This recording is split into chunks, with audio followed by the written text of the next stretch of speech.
बंधुगण मु एबे ऑफिस बाहरली मो ऑफिस बाहर समय एटा मु एबे निश्चिंत भाव में आपण मैंने जानते ऑफिस जो मैंने आम खरा बेला खावा पाइबानी आउ मध्याह्न आमर लंच टाइमटा एबे कहले चले तेणु मुझे आज कौन खाई जाऊँगी देखु यहाँ हूँ माने भात उषना भात कोबी तरकारी आईटा हूँ ओऊ राई जोटा सोरिष मसला दिखाई सोरिष मसला दिखाई आईटा देखु मो सान भौणी हबिष मास सारा कर हबिष डालमा जो थे हलदी पड़ेनी ओऊ पानी कखारू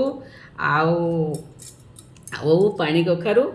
आउ सारू कदली रे ए हबिष डालमाटा होती एबे आम नानी आमको देबे